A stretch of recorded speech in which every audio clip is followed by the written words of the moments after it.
주님께서는 생전에 이런 말씀을 하신 적이 있으십니다. 마태복음 7장 6절 말씀인데 제가 한번 말씀드리겠습니다. 거룩한 것을 개에게 주지 말며 너희 진주를 돼지 앞에 던지지 말라. 그들이 그것을 발로 밟고 돌이켜 너희를 찢어 상하게 할까 염려하라 라고 주님께서 말씀하셨습니다. 개와 돼지는 유대인들에게 있어서 아주 상극입니다. 이 중 돼지와 관련된 이야기가 있는데, 옛날에 헬라 왕이 예루살렘 땅에 와서 반종교 정책을 편 일이 있었는데, 그때 돼지로 제사를 드리라고 그 명령을 했었던 적이 있습니다. 성전에서 돼지로 제사를 드리라라고 이런 명령을 내렸는데, 사실 유대인들은 그 명령에 아주 큰 거부감을 느낄 수밖에 없었지요. 왜냐하면 돼지로 제사를 드려라라는 말씀은 성경에 기록되어 있지 않고 그것이 하나님의 명령이 아니었기 때문입니다. 돼지로 제사를 드리는 것은 그러기에 성전 모독이요, 또 성전에 계신 하나님을 모독하는 그런 행위였던 것입니다. 성전에서 드려지는 짐승은 양과 염소와 소와 비둘기 정도였고, 그 외의 짐승들은 하나님께서 허락하시지 않으셨습니다. 그런데 허락되지도 않은 그 동물들, 그리고 가장 혐오스럽게 생각하는 그 동물들 중에 돼지로 제사를 드리라고 했으니 유대인들이 화가 나지 않을 수가 없었던 것이죠. 유대인들은 참을 수가 없었습니다. 그리고 이 참을 수 없음은 바로 헬라 왕에 대해서 봉기로 이어질 수밖에 없었습니다. 당시 제사장이었던 마따디아와 그의 아들들이 봉기를 일으켰고, 곧 유대의 각 지역에서 혁혁한 전승을 거두어서 결국에는 예루살렘 성까지 탈환하게 되었고, 크게 모독을 당했던 성전까지 정화할 수 있게 되었던 것입니다. 이 승리는 마따디아의 아들 마카비에 의해서 이루어졌는데, 그때로부터 이제 하스모니안 왕조가 시작될 수 있었고, 성전을 회복한 날을 기념하여서 그 날을 수전절로 지키게 되었던 것입니다. 그렇습니다. 이렇듯 유대인들은 개와 돼지를 아주 싫어한다는 것이죠. 심지어 예수님께서도 개에 관한 이야기를 하신 적이 있으셨습니다. 어느 가나안 여인이 자신의 딸을 고쳐달라고 애원할 때에 하셨는데, 이런 말씀을 여인에게 주셨습니다. 자녀의 떡을 취하여 개들에게 던짐이 마땅치 아니하니라. 예수님께서도 유대인들을 제외한 이방인들에 대하여서 개의 관념에 대해서 예수님이 그런 개의 관념에 대해서 어느 정도 알고 계셨던 것입니다. 그래서 이렇게 자녀의 떡을 취하여 개들에게 던짐이 마땅치 아니하다라고 치료받으러 나왔던 그 여인에게 으름장을 놓으셨던 것이죠. 물론 이 말은 진심이 아니었습니다. 주님은 여자의 믿음을 떠보시려고 그렇게 말씀을 해 주셨던 것입니다. 예수님께서는 개와 돼지를 이야기하신 적이 또 있으신데, 그때는 언제냐, 산상보훈의 말씀을 전하실 때였습니다. 처음에 제가 말씀드렸던 그 말씀입니다. 거룩한 것을 개에게 주지 말며 너희 진주를 돼지 앞에 던지지 말라. 그들이 그것을 발로 밟고 돌이켜 너희를 찢어 상하게 할까 염려하라 라고 말씀을 주셨습니다. 여러분, 개는 사납고 돼지는 아주 지저분한 그런 동물입니다. 유대인들은 이렇게 못된 짐승을 이방인에게 빗대었고, 그래서 개와 돼지 같은 이방인들이라고 말했으며, 그들과는 그래서 상관조차 하지 않으려 했습니다. 그리고 이런 생각을 가졌던 대표적인 사람이 있는데, 구약에도 있고 신약에도 있습니다. 구약에서는 대표적인 인물이 요나라고 할 수 있고, 신약에서는 그 대표적인 인물이 베드로라고 할 수 있습니다. 먼저 요나는 아수르가 자신들을 괴롭히는 사나운 개 정도로 여기고 있었습니다. 그래서 아주 아수르에 대해서 싫어했던 사람이 그 요나였죠. 그런데 하나님은 뜻밖에도 아수르에 가서 복음을 전하라라고 명령을 내리신 것을 보게 됩니다. 그래서 요나는 가기 싫은 그 땅이었기 때문에 아주 반대쪽인 다시스로 도망하고 말았죠. 그렇지만 어차피 하나님의 그 명령은 어길 수가 없었고 결국엔 아수르에 가가지고 복음을 전하게 됩니다. 아무튼 구약에서는 이 요나가 대표적인 그 이방인들을 싫어하는 사람이었다는 것입니다. 또 신약에서는 베드로를 들 수가 있겠죠. 베드로는 이방인들을 더러운 돼지로 생각하여서 주님께서 환상 중에 보여주신 이방인을 상징하는 더러운 동물들을 잡아먹지 않겠다고 그렇게 거부했던 것을 보게 됩니다. 그 베드로를 통해서 이방인들에게 복음이 전해지는 통로 역할이 주어지게 되는데 베드로는 그 통로 역할을 처음 수행할 때에 이렇듯이 이방인들과 상관하지 않겠다라는 마음이 그 중심에 있었던 것을 보게 되는 것입니다. 여러분, 우리는 유대인의 이런 사상을 그대로 받아들일 수는 없습니다.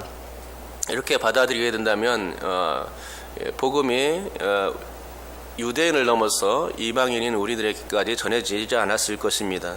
하나님은 이방인들에게도 구원하시려는 생각이 있었고 그래서 예수님의 제자들을 통해서 온 세계 각지에 복음이 퍼져나갈 수 있도록 도우신 것이죠. 구약에서는 요나를 그래서 사용하신 것이고 신약에서는 베드로를 사용하신 것입니다. 요나를 통해서 이방인에게도 구원의 복음이 전파될 수 있도록 역사하셨고 또 신약에서는 베드로를 통해서 이방인들에게 복음이 퍼져나갈 수 있도록 허락하신 것입니다. 요나가 복음을 전하자 아수르 사람들이 회개하고 돌아온 것 아닙니까? 베드로가 예수님을 전하고 이방인들에게 세례를 베풀자 고넬료와 그의 가정들이 헬라인들이죠. 헬라인들이 예수님을 믿게 되는 그런 역사들이 일어났습니다. 그 이후로 복음이 세계 각지에 점점 더 왕성하게 퍼져나갈 수 있었던 것입니다. 구원의 복음이 이방인에게로 흘러가는 것, 복음이 땅끝까지 퍼져나가는 것, 하나님은 그것을 간절히 원하시는 것이죠.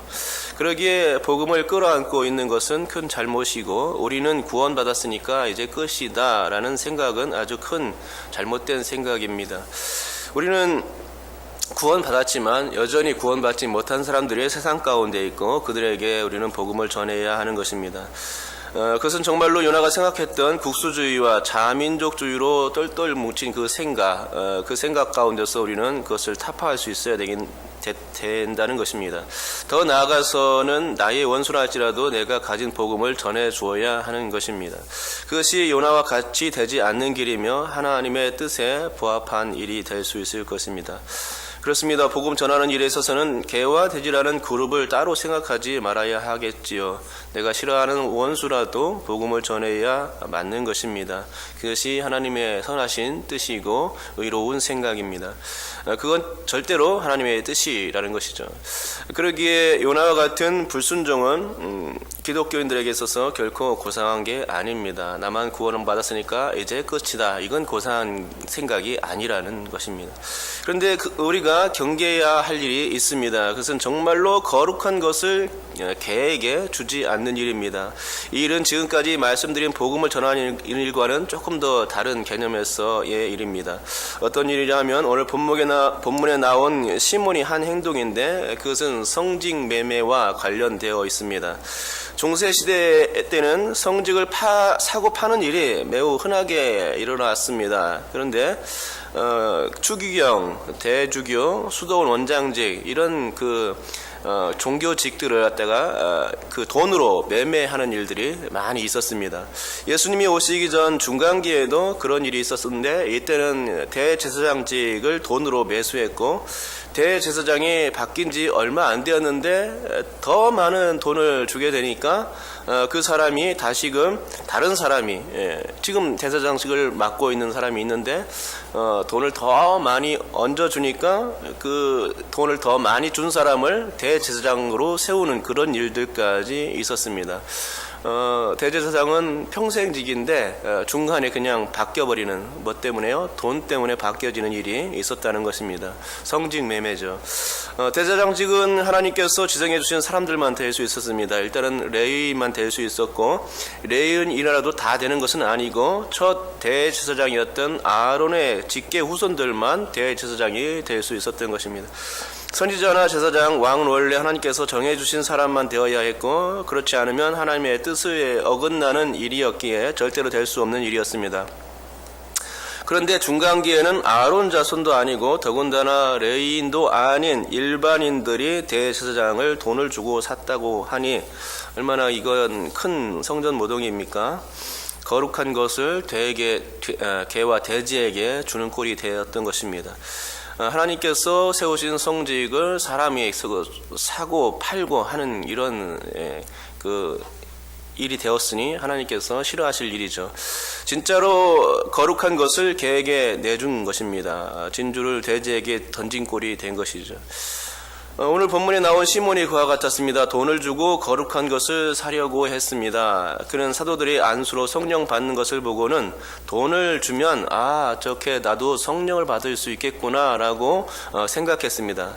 그래서 나도 성령을 받게 해달라고 이렇게 시몬에게 요구했던 것을 베드로에게 요구했던 것을 보게 됩니다. 그런데 시몬의 생각은 하나도 거룩하지 않았습니다. 그의 생각은 사람들에게 성령을 주는 사람이 되어야 복음을 전하는 그런 목적이 아니었습니다. 그게 아니라 자기를 과시하고 이기적인 목적에 성령을 사용하고 싶어서 그랬던 것입니다. 어떻게든 신비한 능력을 얻어서 자신이 사람들에 의해 군림하고픈 그런 생각이 시몬의 마음 가운데 가득 찼었던 것이죠. 그래서 성령을 달라 이렇게 요구했던 것입니다. 그러니까 그는 단순히 성령을 주는 사람이 되는 것이 아니라 성직을 사려는 의도, 그것이 시몬에게 있었던 것을 보게 됩니다. 21절 말씀에 관계도 없고 분깃도 없다라는 말씀이 그것입니다. 분깃. 사도들에게만 주신 분깃이 있죠. 그것은 이제 하나님의 복음을 전파하기 위해서 그들을 하나님께서 사도로 세우시고 성령을 충만하게 채우셨는데 분깃이 바로 그런 것입니다. 베드로가 관계도 없고 분깃도 없다라는 그 말 속에서 그 성직에 관한 그 의미가 거기에 숨어 있는 것이죠. 당시에 빌립 집사가 사마리아에 복음을 전파하고 세례를 베풀었습니다. 하지만 성령을 주시지 않은 상황이었습니다. 그런데 베드로와 요한 사도가 와서 성령을 베풀었던 것이죠. 이것을 본 시몬은 자신도 사도와 같은 권위를 누리고 싶었던 것입니다. 여러분, 이건 참으로 악한 생각입니다. 베드로의 말에 의하면 그건 악독이 가득하며 불의에 메인바된 생각이었던 것입니다. 왜냐하면 성직이란 그렇게 가볍게 볼 것이 아니기 때문입니다. 일단 하나님께서 성직을 주실 때는 당신의 주권대로 사역자를 취하시게 됩니다. 이것은 일방적인 선택입니다. 투표에 의해서 되는 것이 아니고 누구의 의견을 들어서 되는 것이 아닙니다. 그것은 하나님께서의 고유의 권한이시죠. 하나님의 그 일방적인 선택에 의해서 성직이 주어지는 것입니다. 목사, 장로 아무나 되는 것 같지만 하나님께서 세우신 사람들만 되는 것이죠. 하나님의 일방적인 선택이 있기 때문에 그들이 목사가 되고 장로가 되는 것입니다. 그런데 이렇듯 하나님의 일꾼을 선택하는 것은 하나님의 몫인데 그걸 돈을 주고 사려 했으니 얼마나 악한 행위입니까? 하나님의 권위를 송두리째 무너뜨린 일이 된 것입니다. 그러니까 이건 영적인 질서가 무너질 수 있었던 일이고 실제로 그 시몬에 의해서 영적인 권위가 무시당한 그런 일이 되었던 것이죠. 그러기에 도덕적 질서도 무너질 수 있음을 생각해야 합니다. 사회가 부패해지는 이유는 뒷돈과 같은 은밀한 거래들이 많기 때문입니다. 교회에도 이런 부패한 모습들이 발생하곤 하는데 돈을 썼더니 당선되었다라는 말이 나도는 일이 바로 그런 것입니다. 얼마를 주면 심무할 수 있게 해주겠다라는 등의 그런 성직 매매가 오늘날도 성행하고 있는 것입니다. 죄의 고리, 악의 고리, 개와 돼지의 그런 고리를 끊을 수 있어야 하는데 거룩하지 않은 것들을 끊어낼 수 있어야 되는데, 그래야 선의의 피해를 보는 사람들이 없고 공명정대한 교회의 질서가 세워질 수 있을 텐데, 참으로 아쉽고 안타까운 일들이 교회를 어둡게 하는 것을 보게 되는 것입니다.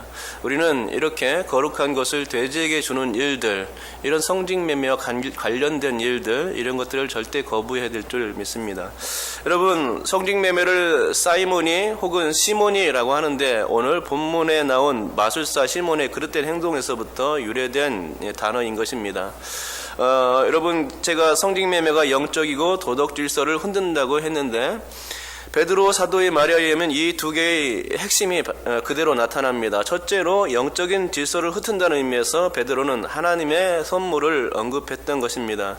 선물이란 개념은 그냥 은혜로 주어지는 것이죠. 성직은 하나님께서 임명하시는 것입니다. 고유의 권한에 의해서 하나님께서 성직을 주시는 것입니다. 그렇기 때문에 선물로 표현할 수 있는 것이죠. 성직은 하나님의 고유 권한이고 그것은 선물로 주어지는 것이라는 겁니다. 돈을 주고 사고 팔 게 아님을 분명히 하는 것입니다. 이런 생각들은 베드로의 말대로라면 내 은과 함께 망할 생각인 것입니다. 그러므로 성직매매는 우리도 망할 생각을 임을 알고 분명하게 그것을 자르고 거부해야 될 줄로 압니다. 둘째로 도덕적인 부분에서 베드로가 언급한 부분은 하나님 앞에서 내 마음이 바르지 못하다라는 것이었습니다. 기본적인 도리와 생각이 바탕이 되어야 질서가 잡힌 교회의 모습을 기대할 수 있을 것인데, 시몬은 기본적으로 마음의 생각이 글렀던 것입니다. 자신의 그릇된 생각으로 교회의 질서가 엉망이 될 수 있음을 바로 인지하지 못했던 것입니다. 나의 작은 생각으로 타인에게, 공동체에게 피해를 줄 수 있다는 생각이 전제되어야 하는데, 이런 생각이 빠지고 오직 자신의 이익이 앞선 생각을 하게 되고, 그러니 공동체는 그런 생각에서 파괴되고 자신도 피해의 대상이 될 수밖에 없는 상황이 발생하게 되는 것입니다. 여러분, 그렇다면 잘못된 점이 이렇게 드러났을 때에 그 잘못을 고치고 수정하고 회개하고 돌이키는 게 중요한 것입니다. 맞습니다. 이 원리에 따라서 시몬은 본문에 보면 뉘우친 듯 합니다. 베드로가 시몬을 악한 생각을 간파하고 단호하게 막을 때에 시몬이 나를 위해 기도해 주시고 말한 것이 하나도 내게 임하지 않게 해달라고 말했음을 보게 됩니다. 하지만 이 시몬의 회개는 진정한 회개로 보이진 않습니다. 그가 예수님을 믿게 된 것이나 또 그가 세례를 받은 것이나 그가 지금 죄를 뉘우치는 부분에 있어서도 다 마찬가지였습니다. 그는 양심이 화인을 맞았다고나 할까요? 그 무엇이 되었든 그의 중심에는 진심이 없었습니다. 거짓된 신앙이요, 번드르르한 껍데기 신앙이요, 이익과 욕심이 사로잡힌 개와 돼지의 생각, 그런 생각들이 그를 지배했던 것입니다. 그러니 베드로가 내가 관계도 없고 본깃이 될 것이 없느니라 라고 딱 잘라 말할 수밖에 없었던 것을 보게 됩니다. 여러분, 우리가 이 본문에서 그러면은 깨달아야 될 부분이 무엇이 있을까요? 그것은 한 가지입니다. 그것은 거룩한 것을 사수하는 것입니다. 교회에서 더럽고 지저분한 것들, 사납고 그 부정한 것들, 이런 것들을 거부하는 것이죠. 그래서 우리의 신앙이, 교회의 그런 정통적인 그런 신앙이 온전히 세워지게 해야 하는 것입니다. 교회의 부정이 틈타지 못하게 하는 것입니다. 교회에 한번 부정이 틈타게 되면은 그 부정 때문에 그 교회는 오염될 수밖에 없는 것이죠. 거룩한 것을 우리는 지켜내야 합니다. 그것이 하나님께서 우리 성도들을 거룩하게 한 뜻이고 그 하나님의 그 은혜를 지켜낼 수 있는 일이라 생각합니다.